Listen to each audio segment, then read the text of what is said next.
Abhishek, Mrs. Devika and Ayan. Thank you. Thank you.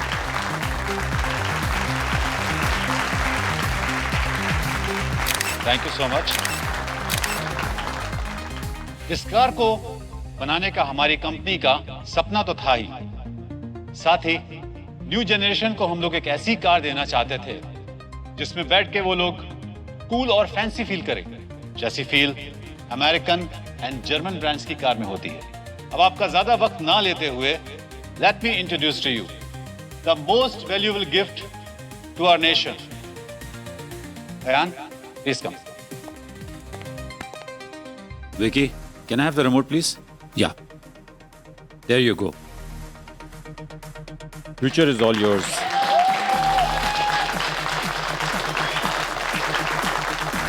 Introducing a new booster.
वेद,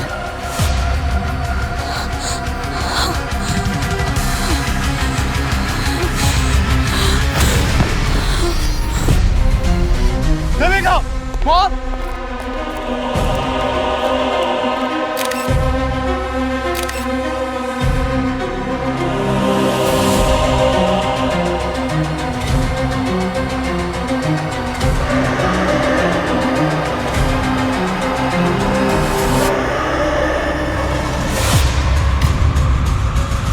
क्या ये कोई नई तरीके का डार्क पब्लिसिटी स्टंट है? अगर है तो तीर निशाने पर लगाएं, क्योंकि ये इवेंट हर जगह वायरल हो चुका है।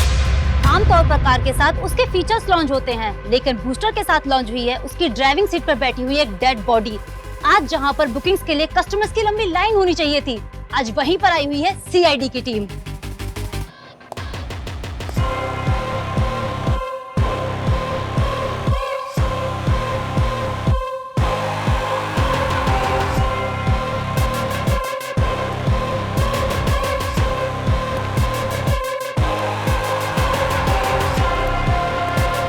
सर, देविका को होश आ गया है।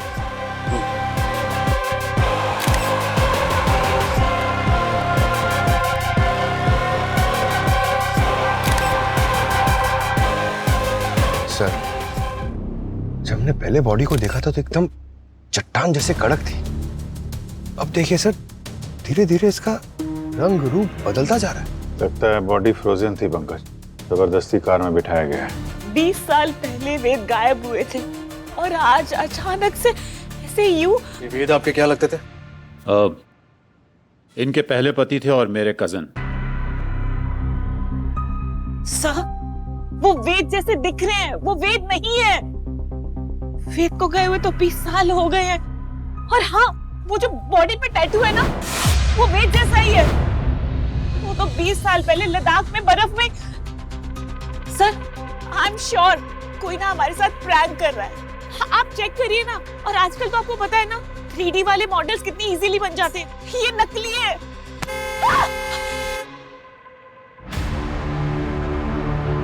सर, बॉडी काफी तेजी से डिकम्पोज हो रही है। इसके पहले कि हमारे यहाँ सिर्फ हड्डियां ही बचे, बॉडी को फटाफट फॉरेंसिक लैब भेजने का इंतजाम करो।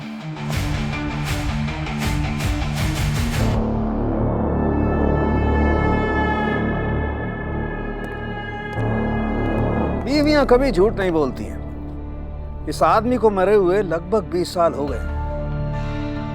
अरे सर, ये आदमी ऐसा कौन सा चूरन खाता था कि 20 साल तक इसकी बॉडी डिकम्पोज नहीं हुई है?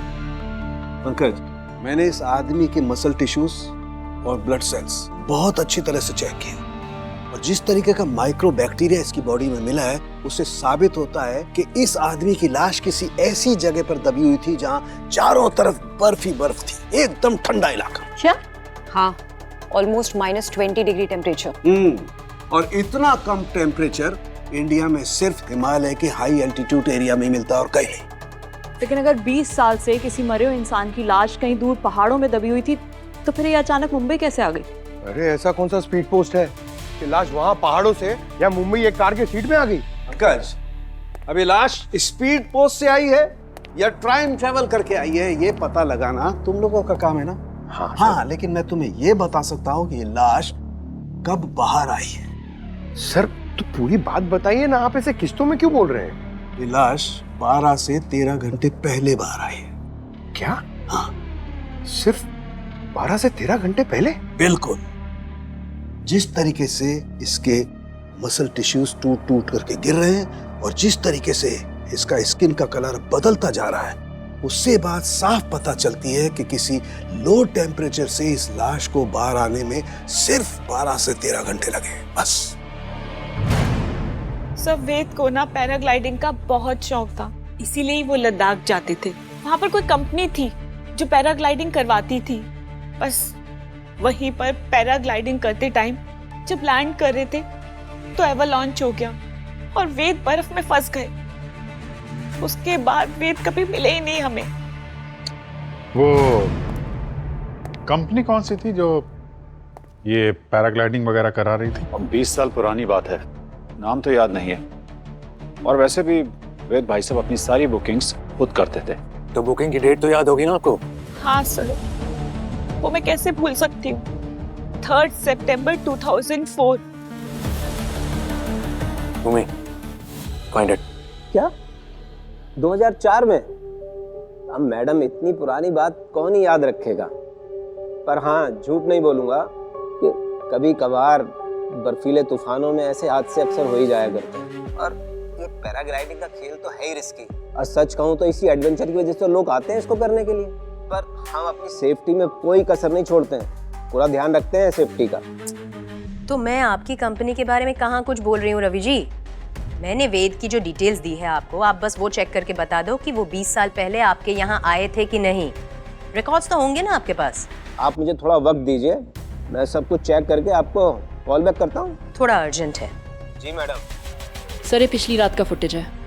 यहाँ पोडियम पर गाड़ी खड़ी है और सर इस वक्त गाड़ी के अंदर कोई भी नहीं बैठा। फिर इस कार को कवर कर दिया जाता है।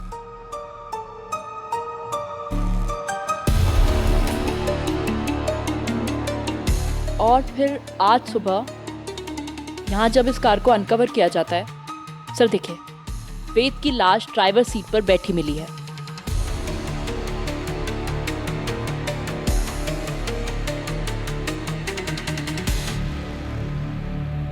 सर, सब कुछ तो हमारी आंखों के सामने है, फिर लाश गाड़ी में आई कहाँ से? अपने ये सीसीटीवी के साथ किसी ने छेड़खानी तो नहीं की? लगता तो नहीं है सर। हेलो जी मैडम। मैडम, मैंने चेक किया, वो वेद उस दिन आया था हमारे कैंप में। 3 सितंबर को ही आया था 2004 में, लेकिन वो उस दिन पैराग्लाइडिंग वाले टाइम वो तूफान में गुम हो गया था और उसको ढूंढने के लिए सर्च ऑपरेशन भी चला 2.5-3 हफ्ते तक, लेकिन वो बेचारा अब तक मिला ही नहीं है। पता नहीं कब मिलेगा। बेचारा मिल गया है आज ही। हाँ, मिल गया? कहाँ से मिला? मुंबई में। मुंबई में? कंफर्म्ड के 20 साल पहले वेद लद्दाख के एक एवलांच में कहीं गायब हो गया। फिर 20 साल बाद वो यहाँ मुंबई के शोरूम में कैसे पहुंच गया, वो भी एक लाश बनकर? चलो लेट्स अज्यूम फॉर नाउ कि ये लाश हमसे कुछ कहना चाह रही है, लेकिन ये लाश खुद चलकर तो नहीं आई होगी ना यहाँ पर, किसी ने तो किया होगा। We need to find these answers.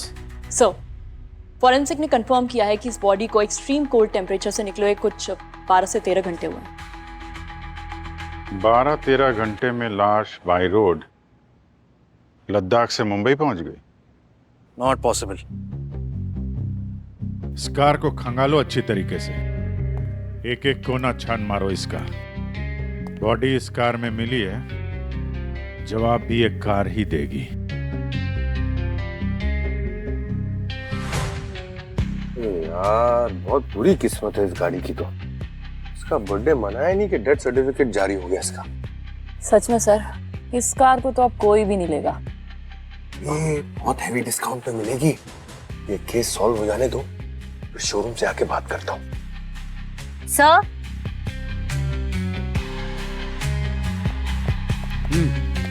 Sir यहाँ से बहुत अजीब स्मेल आ रही है। हाँ सर, कोई केमिकल जैसी स्मेल है। कार तो एकदम ब्रांड न्यू है, तो किसी भी तरह का केमिकल का स्मेल तो नहीं आना चाहिए। हो सकता है बॉडी को डिक्की में रख के छुपाया हो। बर्फ से निकालने के बाद बॉडी को सड़ने से बचाना तो चाहिए ना, तो केमिकल लगा के यहाँ रख दिया होगा। और जिसने डेड बॉडी को यहाँ लाया होगा वो इसी में छुपा होगा। अरे बिल्कुल हो सकता है सर, ये देखिए ना, कम से कम 2 आदमी के लेटने की जगह है। पंकज सब ठीक है ना? ठीक ही है सर।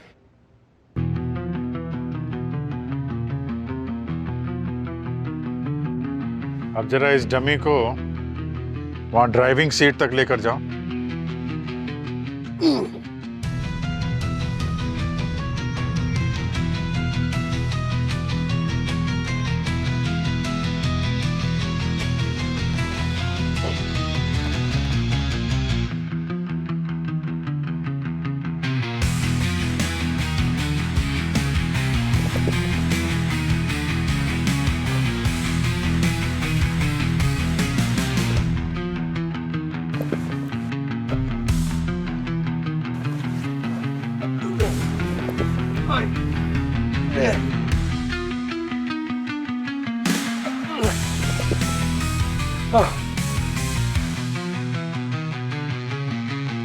हालत खराब हो गई सर। ये तो कोई तगड़ा आदमी कर सकता है सर, मेरी तरह। अगर इतना मुश्किल काम था तो जरूर सर ये किसी आदमी का है। भूमि, जरा तुम भी अपने हाथ आजमाओ। हो जाएगा सर।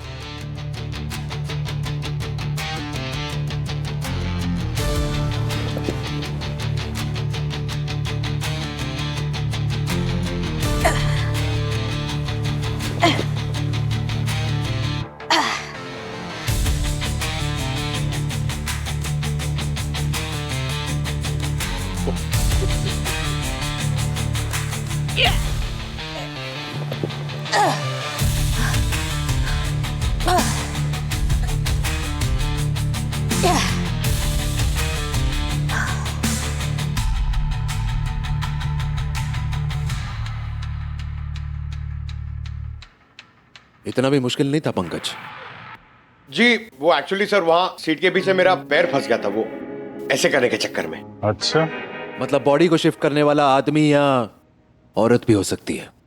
और वो जो कोई भी है उसको यहाँ के सीसीटीवी कैमरे की पोजीशन के बारे में पता है, इसलिए बगैर कैमरे में आए इस काम को अंजाम दे दिया। तो मतलब कोई घर का ही मेंबर होगा। ठीक है, तो फिर उनकी शोक सभा में शामिल होके आते हैं हम लोग।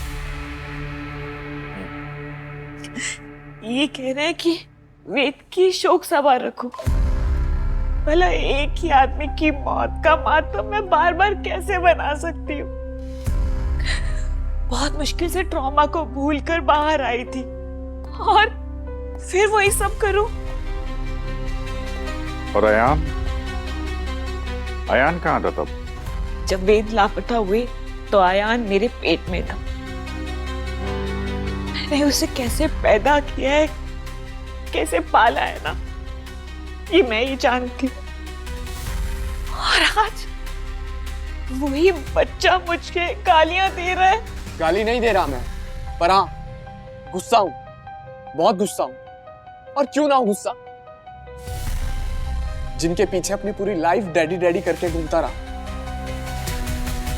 आज पता चल रहा है कि वो मेरे डैडी है ही नहीं। अरे बच्चा नहीं हूं मैं, पहले क्यों नहीं बताया कि मेरे डैडी कोई और थे? कैसे बताता उसे?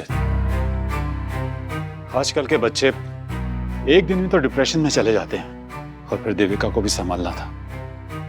सुसाइड करने की बात कर रही थी वो। वेद भाई साहब को तो मैं पहले ही खो चुका था।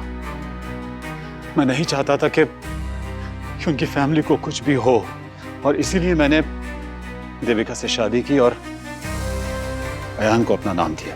क्या जरूरत थी अभिषेक को ये सब करने की, पर उसने ये सब किया। वरना वेद की बहन नैना हमें सड़क पर लाने का पूरा इंतजाम कर चुकी थी। नैना? क्या था नैना ने? पापा का पूरा बिजनेस मैंने संभाला था। उस वेद को तो दुनिया घूमने से फुर्सत नहीं थी।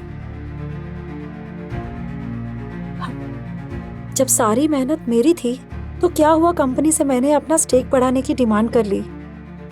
लोग इसे लालच बोलते हैं, लेकिन मैं इसे अपना हक बोलती हूँ। जिसे आप अपना हक कह रही हैं, देविका की नजरों में वो हड़पना है। इसे कैसे बोल सकती है वो? शर्म नहीं आई उसे ये कहते हुए? जिस शोरूम में खड़े रह के उसने वो कार लॉन्च की थी, वो शोरूम मेरे पैसे से चलता है।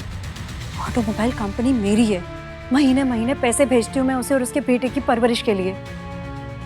वो तो कह रही थी कि अभिषेक उन सबको संभालता है। अभिषेक संभालता है? क्या संभाला उसने? वो मेरे चाचा का लड़का है। उधर वेद मिसिंग हुआ और इधर इसने उसकी ही बीवी से शादी कर ली, हमारी प्रॉपर्टी पे मौज करने के लिए।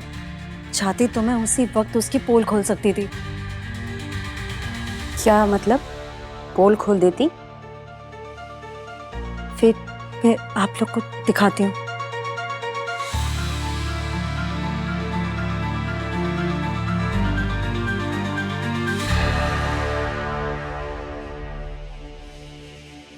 ये देखिए सर, देविका से शादी करने से पहले अभिषेक ने किसी श्वेता नाम की लड़की से भी कोर्ट में शादी की थी।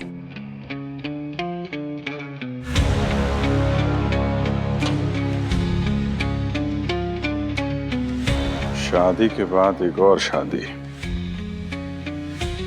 तो पता लगाओ ये श्वेता जी हैं कौन और कहाँ हैं।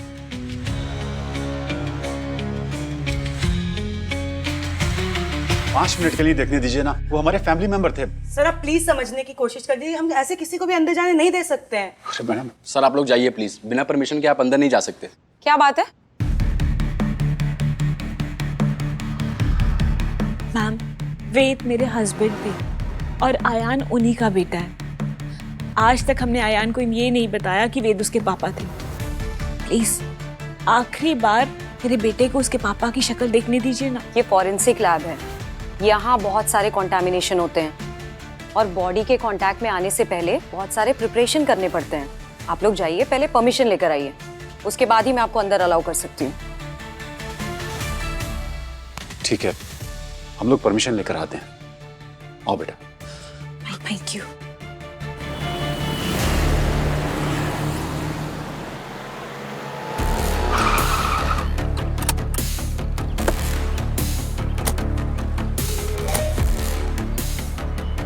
सिक्योरिटी। हाँ जी कहिए। ये जो सामने वाली बिल्डिंग रेनोवेशन पे गई है, सुना है कि उसके काफी सारे ओनर्स इस बिल्डिंग में शिफ्ट हुए हैं। हाँ, वहाँ से तो काफी सारे लोग यहाँ रह रहे हैं। तो उनमें से कोई श्वेता नाम की औरत भी रह रही है क्या? अब मैडम इतना बड़ा सोसाइटी है, इसमें तो 2500 श्वेता रहती होगी। वो तो ठीक है, लेकिन अच्छा जरा याद करके बताओ कि 40 साल के आसपास की कोई लेडी है क्या? हाँ, एक तो तीसरे मंजिले पे है जो श्वेता नाम की एक 40 लगभग है वो।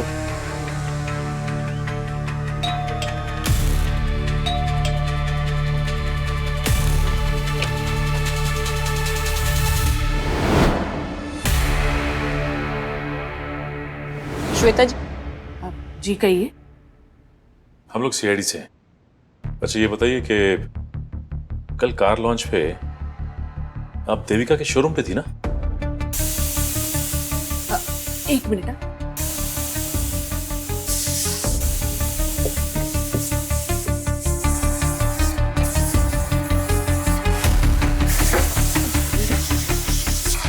लगता है दाल गल गई। आपने हमारी बात का जवाब नहीं दिया। हाँ मैं गई थी, मेरा बेटा वहां फ्लोर मैनेजर है। और आपके हस्बैंड कहाँ है? ये आप सब मुझसे क्यों पूछ रहे हो? सवाल तो बनता है ना, जब एक ही आदमी ने दो शादियां की। आपका मैरिज सर्टिफिकेट।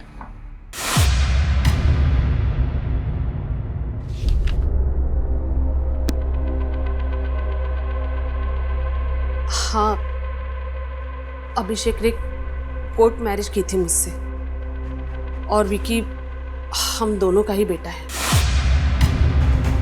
और अभिषेक ने अपनी ही कंपनी में अपने ही बेटे को एक फ्लोर मैनेजर की हैसियत से रखा हुआ है। हाँ, मैंने अभिषेक को काफी बार कहा, लेकिन उसने कहा कि मालिक को भी सारा काम आना चाहिए। जब वो लायक हो जाएगा तब उसे उसका हक दे दिया जाएगा। आपको तो पता ही होगा उसने देविका से शादी की है। मजबूर थे बेचारे, वरना चचेरे भाई की बीवी और बच्चे की जिंदगी बर्बाद हो जाती। अच्छे इंसान है वो, परिवार के लिए प्यार की कुर्बानी दे दी। देविका जानती है कि आप अभिषेक की पत्नी हैं।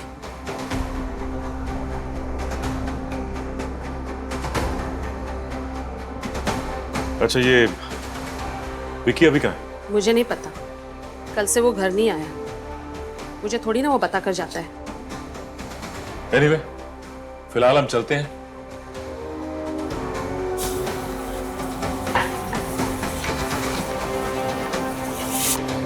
ये अभिषेक बहुत पहुंचा हुआ खिलाड़ी लगता है। वहां अपने बाप होने का फर्ज गिना रहा था हमें, और अपने इस आगे बेटे को नौकर बना के रखा। आप बॉडी को देख सकते हैं, लेकिन किसी चीज को छूना नहीं। प्यार के दिखा दो इन्हें। Yes sir. अयान बेटा, देख ले अपने पापा को।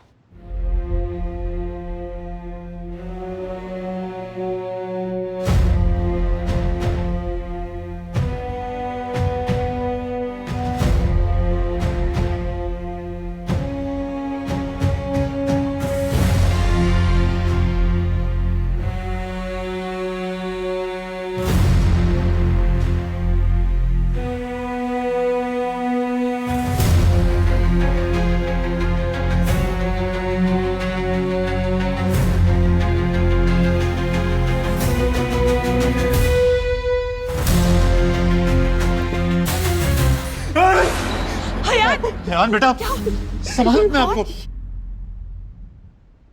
हाथ हाथ कहाँ है? सर क्या हुआ? सर बॉडी के हाथ नहीं है। क्या मजाक कर रही हो? बॉडी के हाथ? माय गॉड,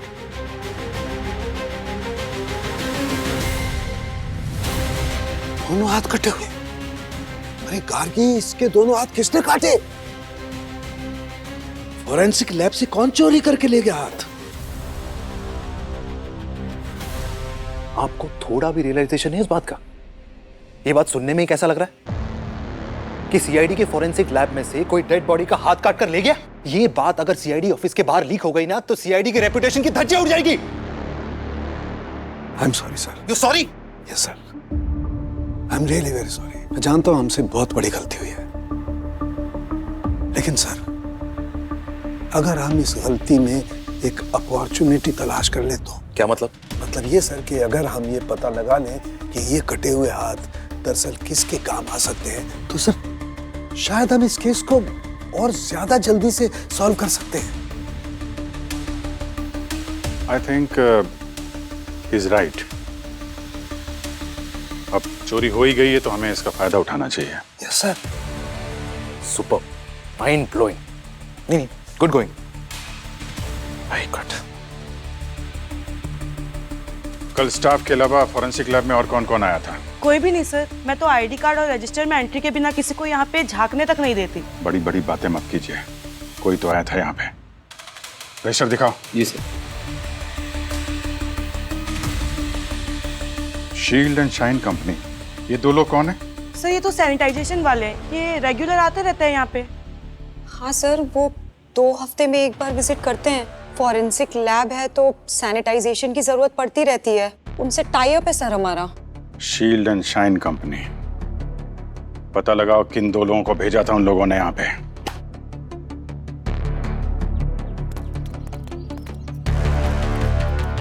सर मैं सिस्टम में चेक करके बता रहा हूँ। कल हमारे लड़के जाने वाले थे लेकिन नहीं गए। शेड्यूल में था कल विजिट का, लेकिन वो और किसी साइड पे फंस गए। लेकिन ये कंफर्म है हमारे लड़के नहीं गए, ये कंफर्म है सर। ठीक है, ये शेड्यूल तो आता जाता कोई भी देख सकता है।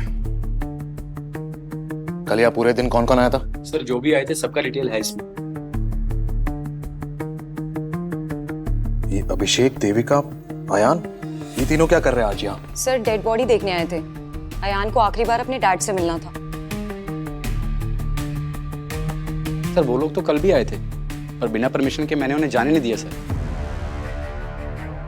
कल भी आए थे वो लोग यहाँ पे? जी सर। और यहीं खड़े थे जहाँ पे हम लोग खड़े? Yes sir.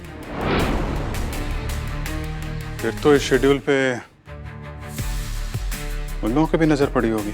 वो सैनिटाइजेशन वालों की कोई शक्ल देखी तुमने, उनका चेहरा? सर वो तो मास्क और यूनिफॉर्म से पूरी तरीके से कवर थे, तो हमने बस डेटा एंट्री की और उन्हें जाने दिया। जब तक वो हाथ नहीं मिल जाते तब तक ये केस हमारे पकड़ में नहीं आएगा। वो हाथ मुझे चाहिए अभिजीत।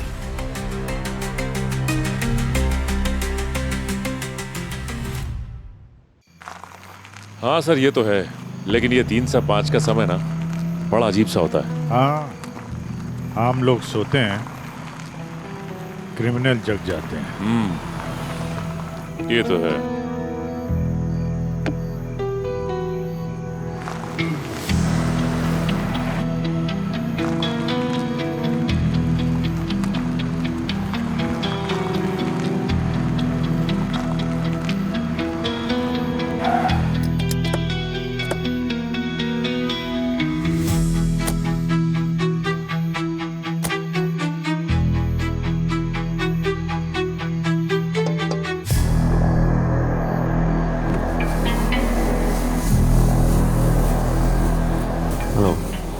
Need any help? ओ CID। आप राजन औलख। राजन जी, आप इतनी सुनसान जगह पे इतनी रात को यहाँ क्या कर रहे हैं? अपनी गाड़ी में बैठा हूँ। नहीं मेरा मतलब सॉरी, आप CID से हैं तो आपको तो बता ही सकता हूँ। क्या नजर कि मैं वो रेडसन को लेके थोड़ी सी मेरी नींद उड़ी हुई, तो मैंने सोचा कि थोड़ा गाड़ी में। रेडसन? आप लोगों ने सुना नहीं रेडसन के बारे में? अफ्रीका का सबसे बेशकीमती हीरा यहीं अपने बॉम्बे में म्यूजियम में है। आपको जाना चाहिए देखने, पूरे परिवार के साथ, बहुत अच्छा है। हो जाएंगे हम लोग, बाद में देखेंगे। अभी आप जरा थोड़ा डिक्की खोल दीजिए। Dickey sir? कुछ नहीं है डिक्की में। देख लेते हैं।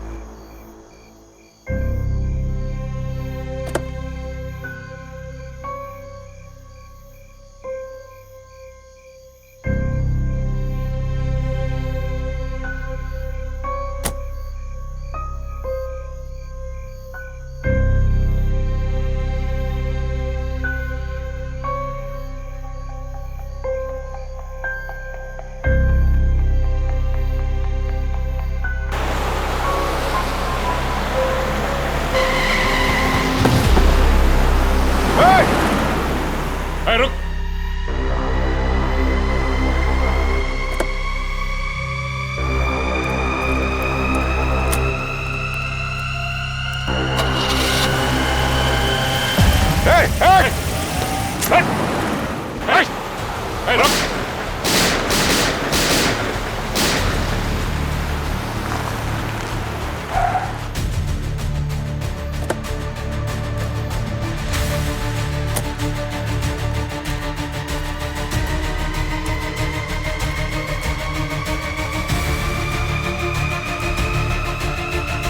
Put your guns down.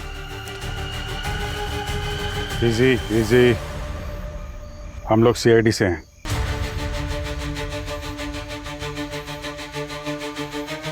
गोली आप लोगों ने चलाई थी? जी हाँ, गोली हम ही ने चलाई। हम लोग पेट्रोलिंग पे थे और यहाँ पे एक आदमी खड़ा था। हमको शक हुआ और उससे डिक्की खोल के दिखाने के लिए कहा, लेकिन मौका मिलते ही भाग गया। दिखने में कैसा था? अच्छी हाइट थी, लंबा चौड़ा था, वेल बिल्ट। राजन नाम बताया था उसने। राजन? कब से पीछा कर रहा हूं उसका। He's the most wanted jewel thief.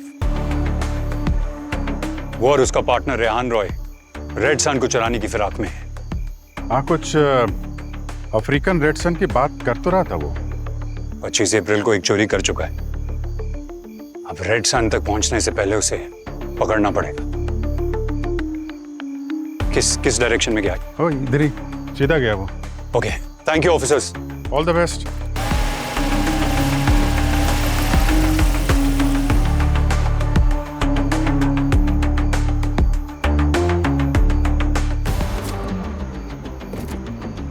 Oh my God, हाथ? हाथ की उंगलियों के पोर के जो स्किन है वो निकाले हुए हैं यार। सर तब से जिस हाथ को ढूंढ रहे थे कोई यहाँ फेंक के गया। वो कोई तो है जो हमारी मदद कर रहा है क्रिमिनल को पकड़ने में। ये दोनों कटे हुए हाथों की ये 10 उंगलियां देखो। जहां जहां से फिंगरप्रिंट्स मिल सकता था वहीं से स्किन हटा दी गई है। तो सिर्फ फिंगरप्रिंट्स चुराने के लिए हाथ काटे गए हैं। और ये फिंगरप्रिंट्स किसी पासवर्ड प्रोटेक्टेड प्लेस को खोलने के लिए भी चाहिए होंगे। करेक्ट। कोई डोर, कोई तिजोरी। जिसका मतलब जिसके पास भी ये तिजोरी या डोर है इधर पे, उसी ने हाथ काटा और चुराया है। सर, मैं देविका और अभिषेक के रिकॉर्ड्स जैसे कि बैंक अकाउंट्स, बिल्स वगैरह चेक कर रही थी। उसमें से ये मिला।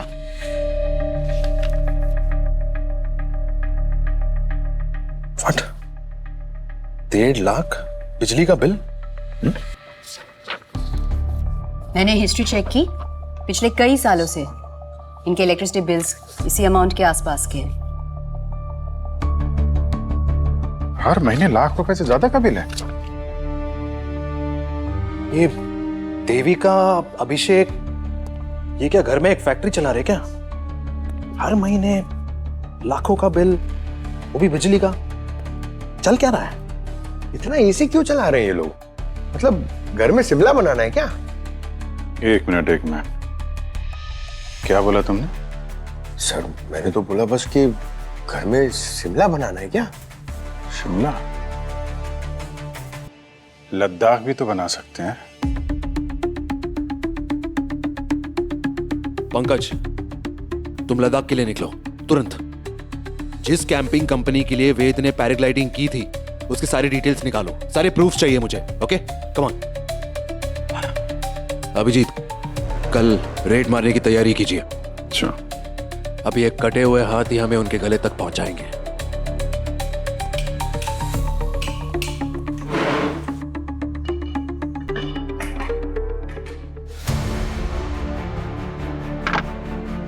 ये आप क्या कर रहे हैं? क्यों कर रहे हैं सब? देखिए ना, हमारे घर को कैसे तहस-नहस कर दिया इन लोगों ने। क्या हो रहा है सब? क्या कर रहे हैं आप लोग? रोकिए इसे। आंखों में सुरमा लगा रखा है क्या? दिख नहीं रहा तलाशी चल रही है? तलाशी? किस बात की तलाशी? मिस्टर अभिषेक, ऐसी कौन सी फैक्ट्री लगा रखी है आपने इस घर में कि आपके बिजली का बिल आसमान छू रहा है? हा? वो भी पिछले 20 सालों से। लाखों रुपए का बिल आ रहा है आपका। कर क्या रहे हैं यहाँ पे? लाखों रुपए का बिल आ रहा है तो उसमें क्या हो गया? क्या हो गया अभी पता चल जाएगा। अच्छे से तलाशी लो। अगर दीवार तोड़नी पड़े ना, वो भी तोड़ो। पर आप उन लोगों का घर क्यों नहीं तोड़े जिन्होंने हमारा घर तोड़ा है? नैना जी का घर भी नहीं बचेगा सीआईडी के प्रकोप से। अभी आप चलिए, पीछे हटिए, कोने में खड़े हो जाइए।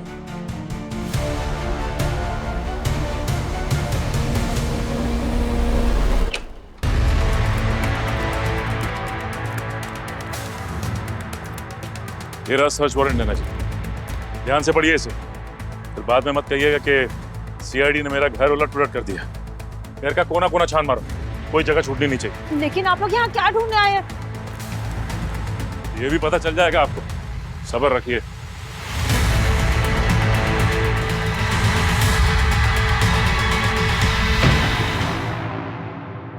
सर मैंने तो मैडम को फोन पर सब बता दिया था, कैसे वो वेद बर्फीले तूफान में गुम हो गया था। मेरे पास कुछ न्यूज़पेपर कटिंग्स भी है उस दिन की। ये देखिए, जिस दिन एक्सीडेंट हुआ। ये सब ठीक है। आप लोग यहाँ पे ग्रुप की फोटोज लेते हैं ना कैंप में? हाँ सर लेते। तो वेद की 3 सितंबर 2004 की ग्रुप फोटो दिखाइए। सर अब इतना पुराना 20 साल पुराना फोटो कहाँ से मिलेगा सर? है सर, पुराने एल्बम में मिल जाएगी। चुप कर, मुझे कुछ पता भी है सर, इसे कुछ नहीं पता। 1 मिनट, फोटो लेके आओ। जी सर। ये रही सर।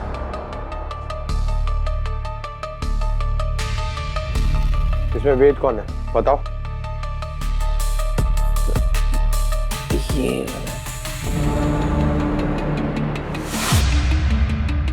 बेवकूफ बना रहा है।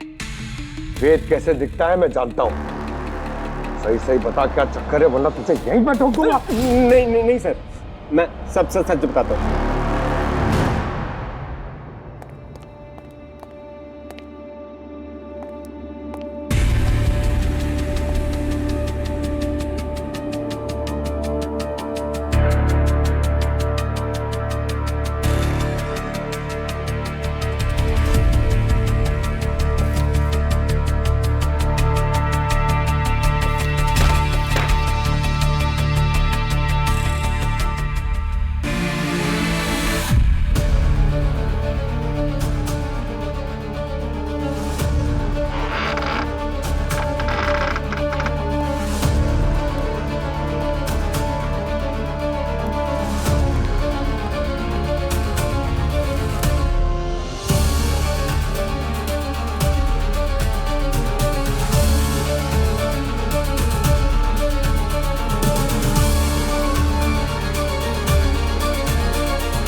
सर। हाँ भूमि।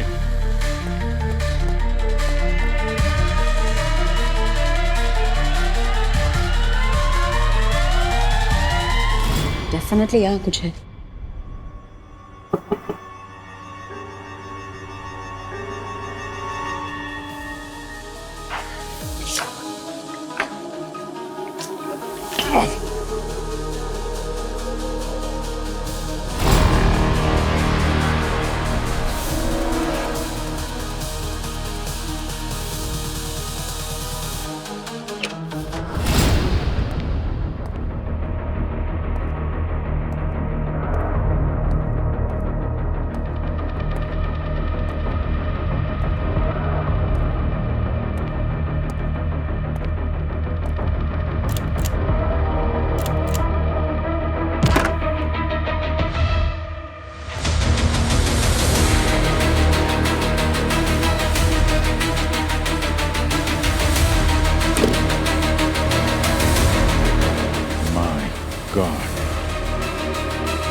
हाँ पंकज। सर यहाँ वेद की सारी एंट्रीज फर्जी है। यहाँ पर वो कभी पैराग्लाइडिंग करने आया ही नहीं था। आता भी कैसे? 20 साल से तो ये यहाँ फ्रीजर में जो पड़ा हुआ है, देविका के बेसमेंट में।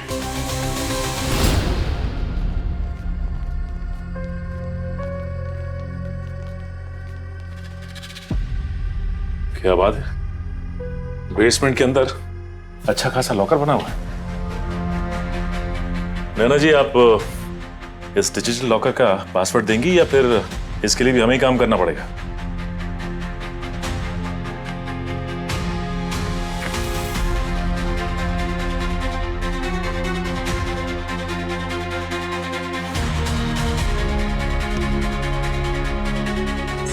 ये होगी कटे हुए हाथ के फिंगर्स की स्किन।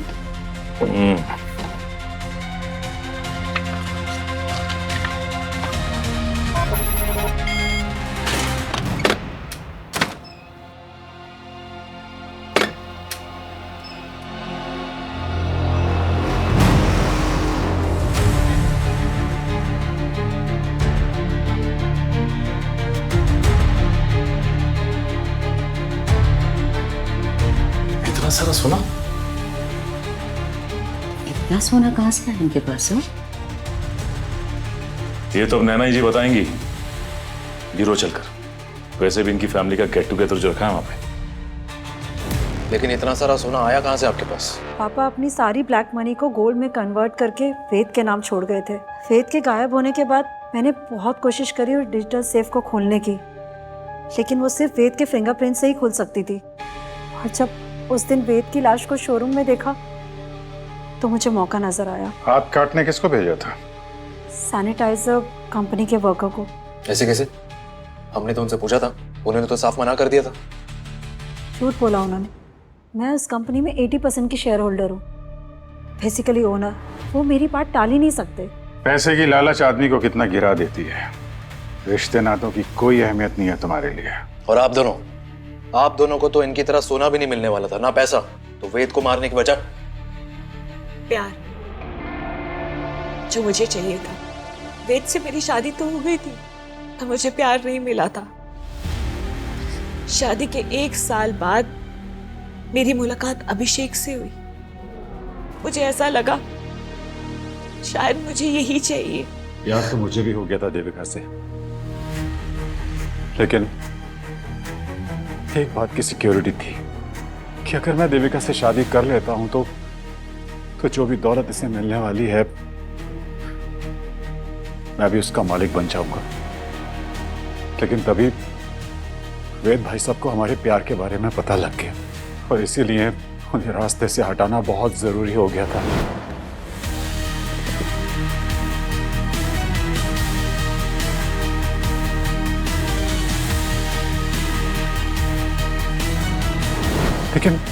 लेकिन उन्हें मारने के बाद हमें पता लगा कि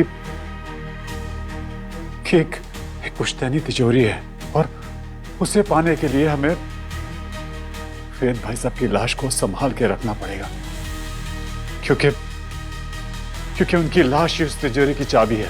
बहुत लंबा इंतजार किया आप लोगों ने, 20 साल। फिर तुम लोगों को एक कहानी की जरूरत थी कि वेद पैराग्लाइडिंग करते हुए मारा गया, है ना? हाँ। लद्दाख की उस कैंपिंग कंपनी के मालिक को मैंने 10 लाख रुपए पे किए ताकि वो झूठी खबर फैला सके।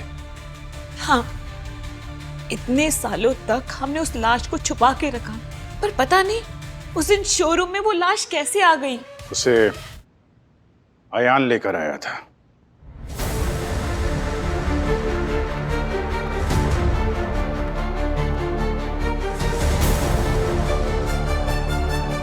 हाँ, मैंने निकाली थी पापा की लाश वहां से। एक दिन मुझे मेरे ही घर में छिपा हुआ एक बेसमेंट मिला। नीचे गया तो वहां पे फ्रीजर में एक लाश पड़ी हुई थी जिसकी शक्ल बिल्कुल मेरी तरह थी। फिर मैंने इन दोनों को एक्सपोज करने के लिए विक्की की मदद से पापा की लाश को शोरूम तक पहुंचाया।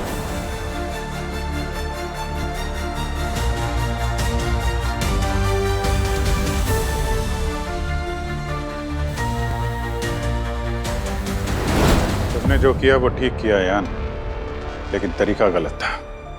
तुम्हें सीधे पुलिस के पास जाना चाहिए था।